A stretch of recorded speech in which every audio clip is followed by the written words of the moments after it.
After all the drama this offseason, after all the going back and forth, things like that, James Harden still expects to be a Clipper. He still wants to be a Clipper after all that has transpired. And we all know Daryl Morey, the GM for the 76ers, somebody that's really close to James Harden, has been since the Houston days.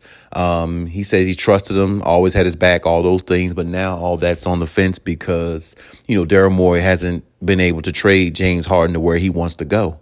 And now James Harden, as you've known, if you don't know, throughout the offseason here, James Harden has called him a liar, and a lot of riff been going back and forth, a lot of talks, a lot of negative talking, and not a lot of positivity has been surrounding the 76ers, especially since they came up short once again and not found a way to the finals or found a way to the next round, which is the conference finals, because they had the Celtics beat.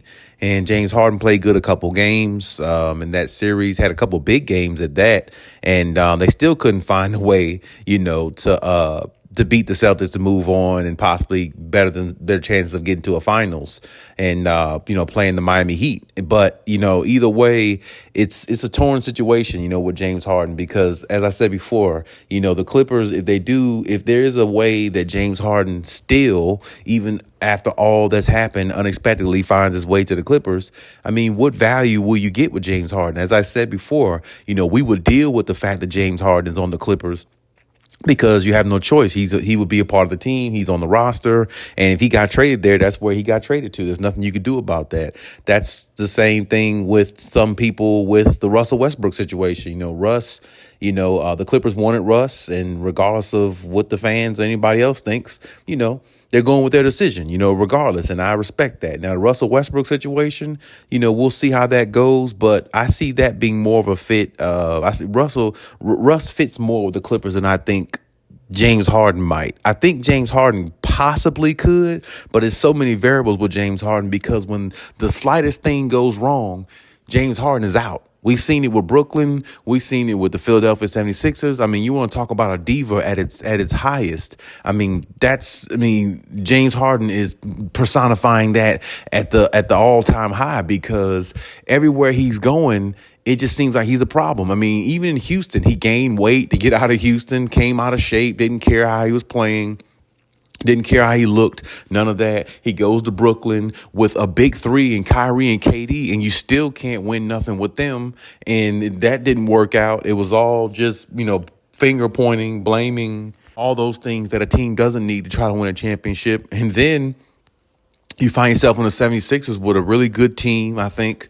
I like Tyrese Maxey a lot. I think he's really he might actually be their second best player rather than their third. They might actually had that reversed or messed up because James Harden, he's good, but I don't know. I feel like Maxey is about to ascend to another level if he keeps getting, more reps and, more comfortable on the floor. And then, like I said, you got the MVP and Joel Embiid. Then you got other good pieces around him. So I just don't understand why they couldn't at least make the conference finals or maybe even to the finals. You know what I'm saying? So but it's there again. James Harden has moments of his greatness where he shows it, where he had a couple 40-point games, and then his greatness kind of wanes at times. And it's always been like that in the playoffs with him. That's why he's always been known to choke in the playoffs. And that's my biggest thing with, James Harden, because one thing about his game, I always noticed, he's supposed to be looked at as one of these prominent scorers. I remember years ago,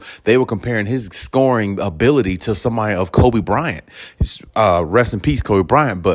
But still, I said back then, his game is not even comparable or close to Kobe Bryant's. You know what I'm saying? I thought it was an insult for them to even say that. But James Harden was a great scorer at one time. But now that he doesn't score at the clip that he used to, what value does he really have for a team long term in regards to going through the playoffs, championship value? He doesn't have hardly any.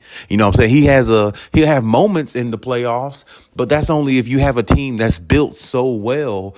Maybe, maybe it won't affect the team so bad if he just has moments in the playoffs. And that's the one little slight area I will say that he might actually be able to help the Clippers in. Very slight area where he might have a 35, 40-point game a couple of nights, a couple of games in a 7-game series. But with Kawhi, PG, and Russell Westbrook, the only thing he would need to do is have a game like that every now and then. He wouldn't really need to have a game like that because they'd have like a big four. Of course, I mean, it could be him any given night. It could be, Kawhi. It could be PG. It could be Russ. You know what I'm saying? It could be James Harden. Any night, it could be one of those players that goes off, which that would be a good thing only if they all stayed healthy, in which, all of them are injury prone to a degree, at least, besides, pretty much Russell Westbrook. Russ is pretty much an Iron Man compared to the other three guys. But still, my point is, that's the only thing I could see him being valuable for with the Clippers, which that would be a huge valuable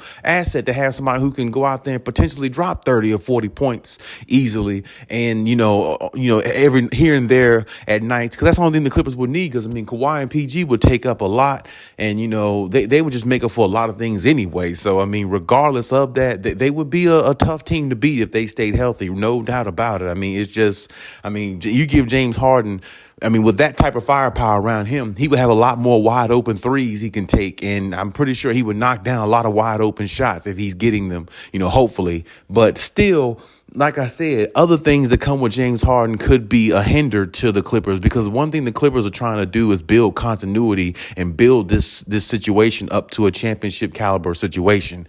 And when you're trying to build continuity, somebody like James Harden can break that down, because he sure was a part of the reason why Brooklyn didn't work, even though Kyrie got most of the blame. James Harden was a part of the reason why they didn't work either. But nobody's really saying that too much, because Kyrie is just so outlandish in the things that he says and his ideas and his thought process on how he thinks as a person.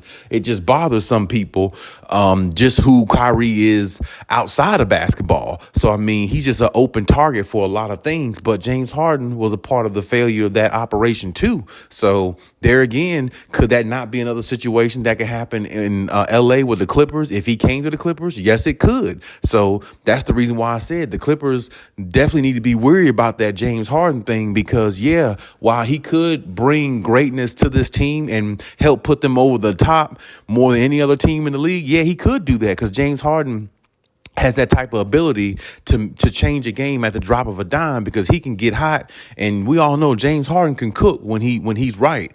We know that. So it definitely would, bode well for them in that factor. But that's only if you get the James Harden that is ready to play and not trying to make excuses and coming to camp overweight and things like that. It's only if you get that James Harden, and you don't know what James Harden you're getting. So if you don't know, it makes it even more, confusing or, condescending to kind of try to, come up with a game plan for somebody like that if you acquire him on the team. So, the Clippers, honestly, I understand they have interest in James Harden still. They really do. And it's obvious to tell, because they're still lingering around. Sources say they're still, trying to, throw words out there here and there to, the 76ers and things like that. But for the most part, they're out in regards to, trying to, be consistently, saying things and, trying to get messages over there to the 76ers. They're out in regards to that. They're just waiting to see if the 76ers have any options for them. Now, this 3-team trade deal that you heard me speak on earlier with the Damian Lillard thing could be a good option for everything to work out. But the Clippers are really just sitting back waiting to see if that transpires. If it doesn't, they're not going to move a finger, I don't believe, for James Harden. But either way, like I said, if they do get James Harden somehow, because I know he still wants to go there by all the reports and things like that, you could just be getting a player just trying to get out of his situation and ruin another one. So definitely be wary of that. And hopefully if it comes to them getting James Harden, hopefully understands what's in front of him, a possible championship, and he doesn't need to screw it up. But hey, it's my take on everything. Leave any comments, and we'll talk about it.